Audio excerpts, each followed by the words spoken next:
Pablo enseñó a los corintios que Cristo murió por nuestros pecados, fue sepultado y resucitó al tercer día. Estas enseñanzas fundamentales del cristianismo eran algo nuevo y extraño para los corintios en tiempos de Pablo.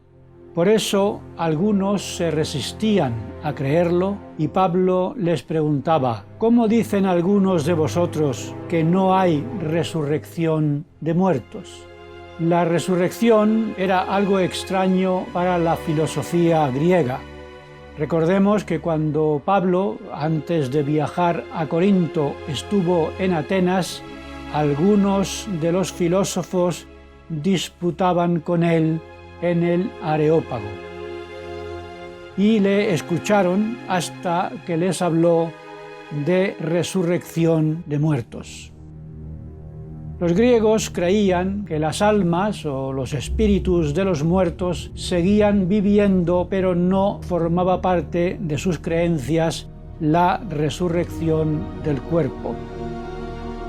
Le habían estado escuchando respetuosamente hasta que Pablo les dio testimonio de la resurrección de Jesús de entre los muertos.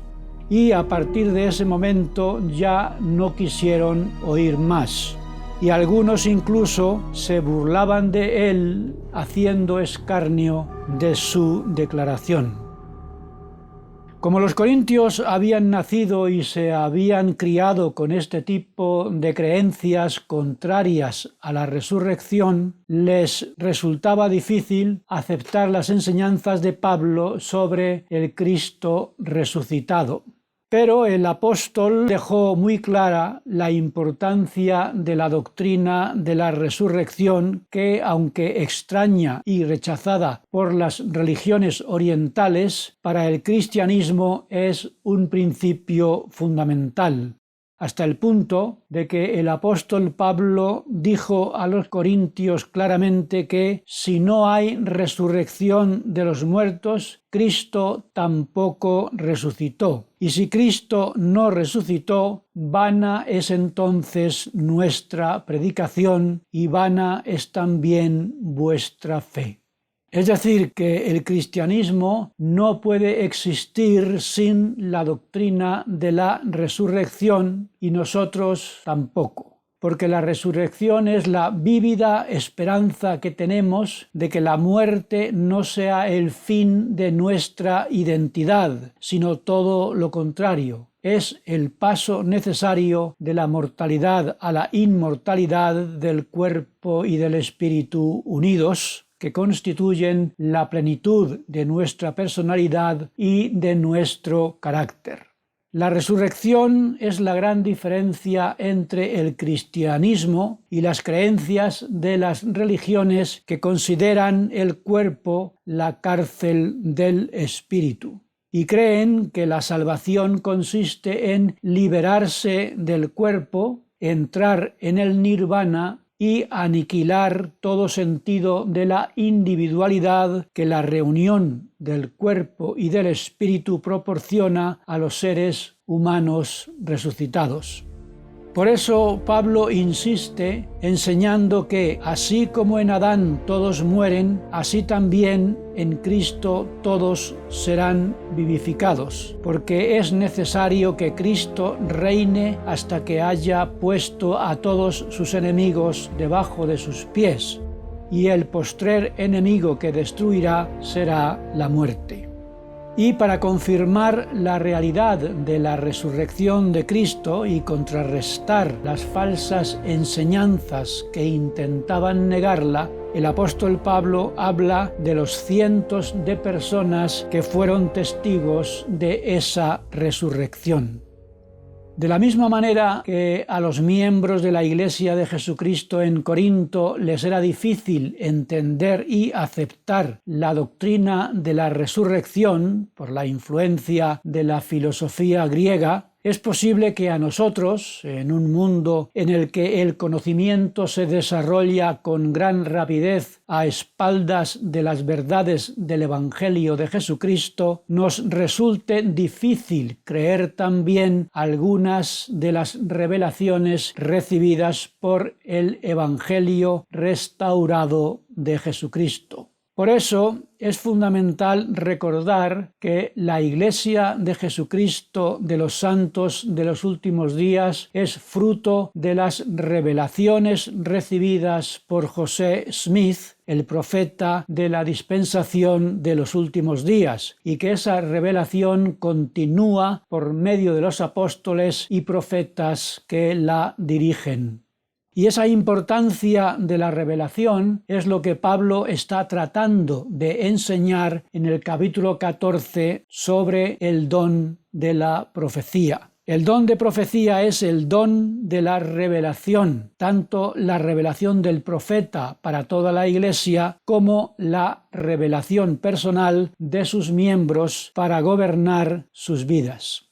Todos los miembros de la Iglesia deberíamos obtener el don de profecía o de la revelación, que es el medio por el que el Espíritu nos ayuda a entender la palabra que Dios nos comunica por medio de sus profetas. Cuando la revelación personal nos ayuda a confirmar las palabras de los profetas y a saber cómo aplicarlas a nuestra vida, se cumple el deseo que Moisés compartió con Josué en el Antiguo Testamento cuando le dijo: «Ojalá que todos los del pueblo de Jehová fuesen profetas y que Jehová pusiera su espíritu sobre ellos».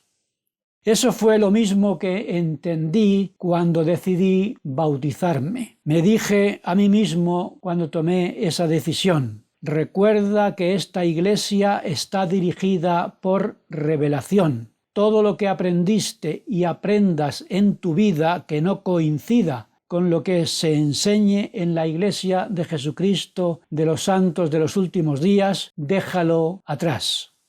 Y así lo he hecho con la ayuda del Espíritu Santo durante los 52 años que llevo bautizado. Y aunque fueron muchas las enseñanzas que tuve que abandonar entonces y muchas más las que debo ignorar ahora, esa decisión, lejos de alienarme, me ha ayudado a desarrollar una mayor coherencia y desarrollo espiritual, intelectual y emocional en mi vida. La muerte de los apóstoles, que él llamó Jesucristo, provocó la pérdida de la Iglesia del Nuevo Testamento, la Iglesia que estamos estudiando en este curso. La Iglesia de Jesucristo, restaurada de nuevo en la tierra, con apóstoles y profetas, nos asegura la corrección de los errores heredados, la recuperación de las verdades perdidas y la adquisición de los principios doctrinales necesarios para enfrentar una nueva época de la historia de este mundo. Esto nos ayudará a llevar a cabo el establecimiento del reino de Dios en esta, la última dispensación. Y nos ayuda también a librarnos de la confusión que hay en este mundo y tener paz en nuestra mente y en nuestro corazón. Por eso llamó Dios a José Smith y llama a todos los profetas que han venido después de él. El Señor lo dijo con las siguientes palabras: «Por tanto yo, el Señor, sabiendo las calamidades que sobrevendrían a los habitantes de la tierra, llamé a mi siervo José Smith, le hablé desde los cielos y le di mandamientos.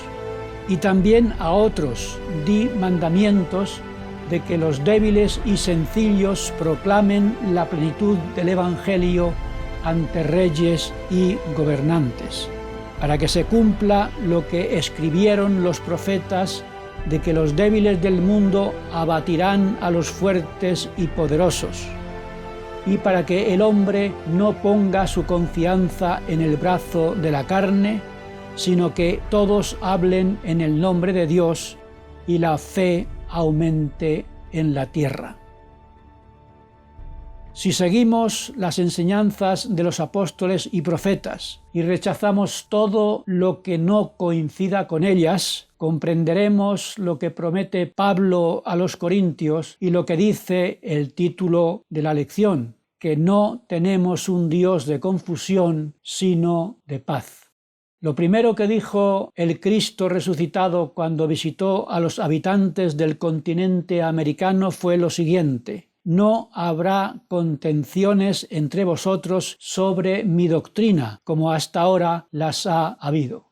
Y ciertamente la revelación nos ayuda a eliminar toda confusión y a tener la paz que viene de la influencia del Espíritu de Dios y de sus santos profetas.